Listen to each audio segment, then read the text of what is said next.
Seguimos en Vivir para Contar conversando con Estela Mari Gil. Estaba mirando una parte de tu currículum, vos me vas a decir si está bien o mal.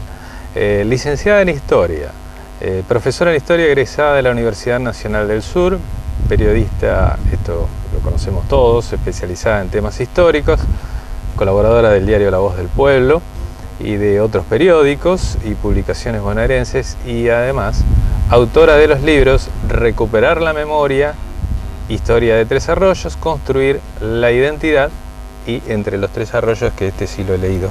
Sí. Terminaste el secundario, te fuiste de casa al campo a dar clases y tus padres insistían en que volvieran. Querían la nena de nuevo en casa. No insistían, porque a mí no me lo decían. Bueno, cada año cuando llegaba marzo, vas a ir, bueno, sí va.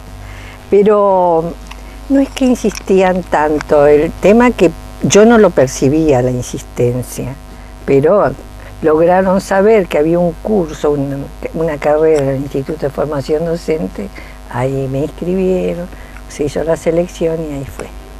Y ahí entonces me recibí maestra diferenciada. Para niños oligofrénicos. Y entonces empecé a trabajar en escuela diferenciada después. ¿Y cuándo aparece? Porque hasta ese momento, con 26 años, ya te recibiste, trabajaste en escuelas diferenciadas. Sí. ¿En qué momento aparece esta vocación tuya por la historia? Lo que pasa, viste que en el otro bloque hablábamos de que yo quería estudiar Derecho. Y cuando yo en los años así de campo iba a la ciudad, nos reunimos un grupo de chicas y muchachos y fundamos el Centro Estudiantes de Derecho en Bahía, porque queríamos que se fundara, se estableciera la carrera de Derecho. No se estableció recién hace 4 o 10 años, no sé. Pero entonces yo digo, yo tengo que estudiar algo en la universidad. Y pensé algo que tenga relación con el hombre, con la vida del hombre, con los conflictos humanos, historia. Entonces ahí me anoté en historia. Por eso nada más. Ese simple hecho me metió en esa carrera.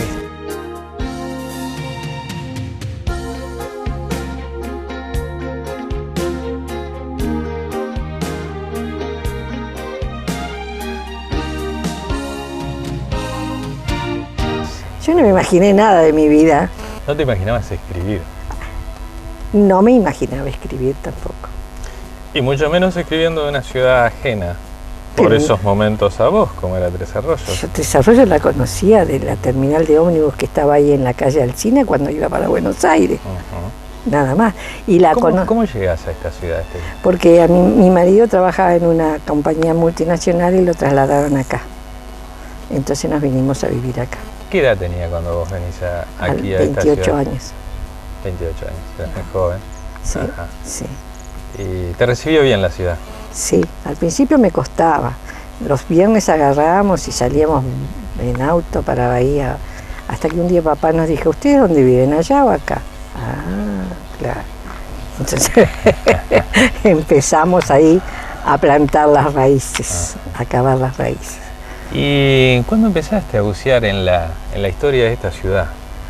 En la historia de esta ciudad, y por ahí hacía algún articulito, alguna investigación, algún trabajo con los alumnos, cuando daba clase en el Colegio Nacional, en el secundario.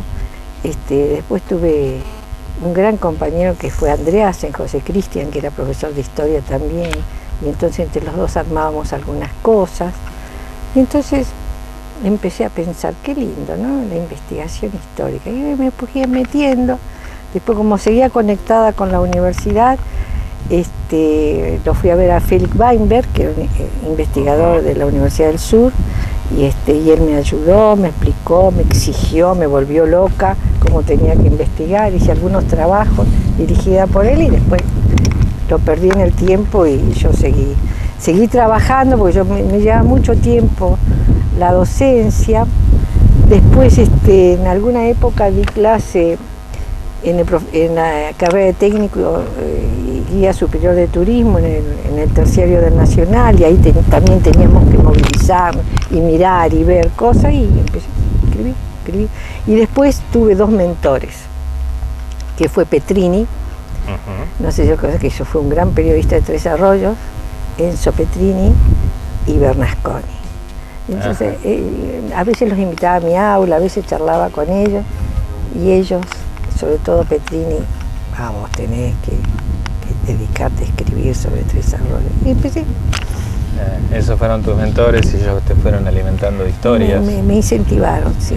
Y vamos a aprovechar que te tenemos acá para que nos hables un poco. ¿De qué? Acerca de los orígenes de esta ciudad que muchos desconocemos. Algo me he documentado antes de hablar contigo, confieso.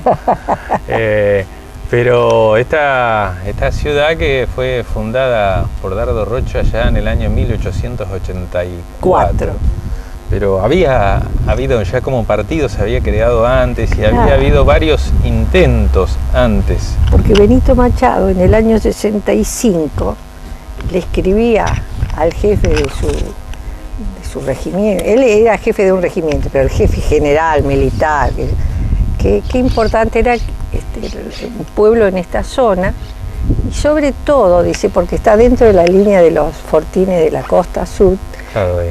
Claro, de Tandil y Bahía Blanca, ¿no? No, venían del lado de la Garma, había una serie de fortines, estaba el fortín que después se llamó Machado, Arroyo Seco, una serie de fortines que llegaban rumbo a Claromecó. Y entonces ahí, en la confluencia de los arroyos, dijo qué bueno sería, y le explicaba al coronel, crear acá un pueblo, porque acá está alto, se ve la llanura ahí abajo, hay agua y demás. Eso fue en el 65. Y bueno, después no pasó el tiempo hasta que llegó un gobernador que se llamó Mariano Saavedra, que era hijo de Cornelio Saavedra, y que le llaman el fundador de ciudad, y que fue el que fundó la ciudad. Y antes de eso, estas tierras habían sido devastadas por Cafulcurá. Antes de la fundación, por ejemplo, en esta zona se habla de un gran malón hacia el año... Hubo malones. 12 años antes de la fundación de Tres Arroyos, donde... Sí, en el 57, 58, 59, pero había... Yo diría, yo tengo mi posición ideológica, devastada es fuerte la palabra, en realidad los dueños de la tierra eran ellos. Claro, ellos estaban, está claro, sí, está mal empleada la palabra. No. Ellos estaban defendiendo su tierra, ellos eran originarios. Ellos defendían sus tierras. No, eso no quiere decir que todos somos buenos, los unos somos buenos y los otros son malos. Había también el robo de hacienda, claro, muchas ellos cosas venían, más. Atacaban en forma de malón con sus lanceros, dicen que mataron gente, se ponen entre 4.000 y 6.000 lanceros, vino Cafulcurá y saquearon ganado y se llevaban cautivas. Un poco devolvían lo que ellos habían recibido. Además, lo que pasa es que era su tierra. Claro, el proyecto del gobierno era precisamente ganar tierras para los cultivos, cosa que también era valedera, pero también los unos y los otros no congeniaron, entonces se enfrentaron y se mataron entre ellos. Así que la ciudad se planifica, se funda oficialmente ahí con un decreto de Dardo Rocha, el gobernador. Vos marcaste allá por el año 84. Rápidamente viene el tren, que debe haber sido...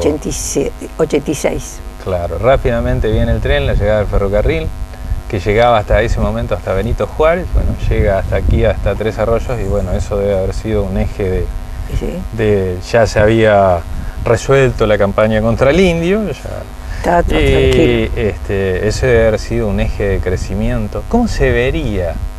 ¿Cómo nos podríamos imaginar cómo se vería la ciudad ahí hacia fines del siglo XIX, Estela? Hacia fines del siglo XIX, a ver, yo te puedo decir, era una ciudad que crecía por el lado de la estación.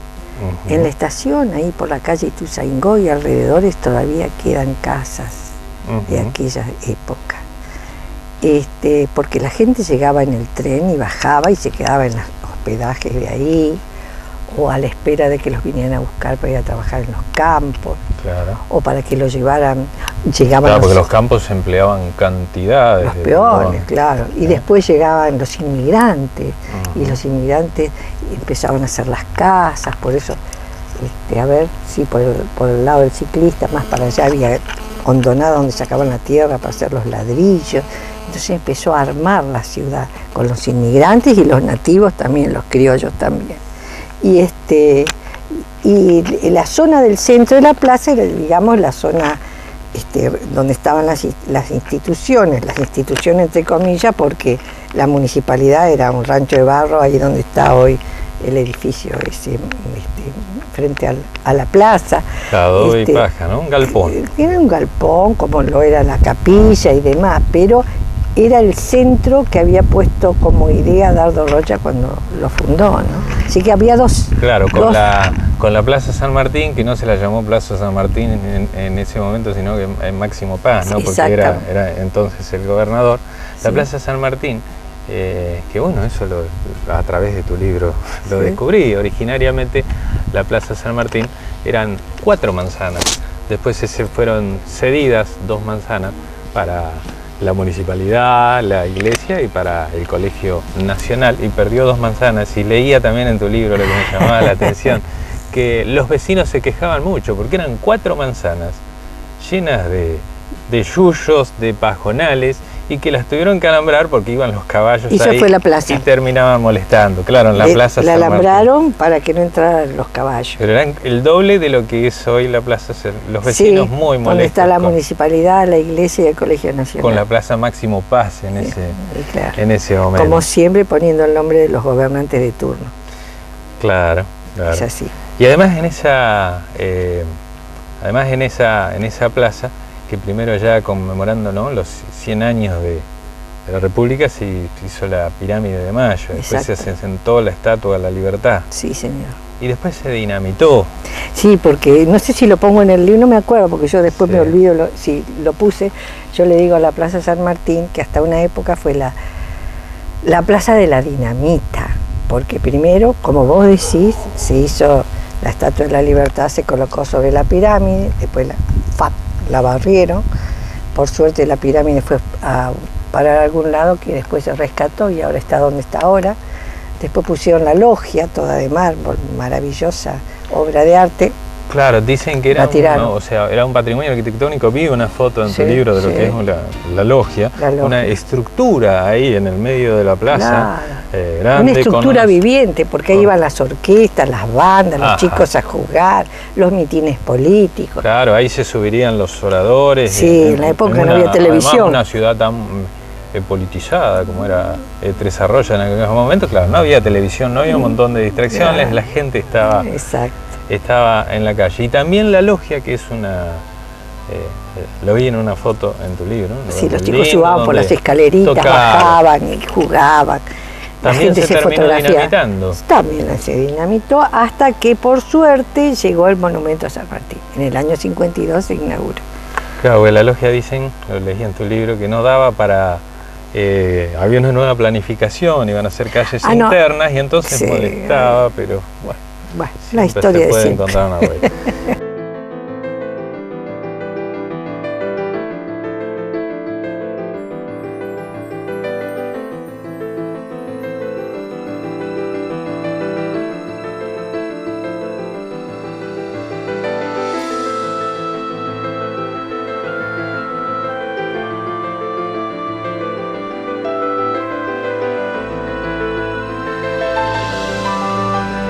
Y otra cosa que me llamó la atención, ¿no?, fines del siglo XIX, que por ejemplo se anunciaba el lechero en avisos, que don Juan va a estar esta mañana con su vaca en la calle Colón, frente a la plaza. Sí, así era la manera. Entonces el señor ordeñaba la vaca y le daba la leche fresquita, calentita, espumosa. Sí, eso ¿sabés de dónde lo saqué? Del primer diario que tuvo Tres Arroyos, Libre del Sur. Vos lo viste al aviso. Sí, que lo editó Gomila. Finalizó el siglo XVIII, el XIX, en pleno crecimiento de la ciudad, en los primeros años del siglo XX, que aparecen grandes empresas como fue La Previsión, La Perseverancia, Istilar, claro. Obra de un vasco francés, así lo marcás vos en tu libro. Bisolini. Claro, Istilar, que llegó a emplear 1000 personas. En el año 42 tenía 1000 personas. Hay una foto que lo certifica, no sé si... Fabricaban no solo las estufas, sino molinos de viento y todas cosas relacionadas. Y hacía, claro, las estufas, las cocinas de telar, claro, todo sí, eso, sí. que se vean... Marca de prestigio y calidad. Claro, un señor que una vez me dijo, yo anduve por Paraguay, me pongo a mirar una cocina y decía estilar, en Paraguay. Enseguida vamos a seguir con esta parte de la historia de Tres Arroyos con Estela Marigil en Vivir para Contar.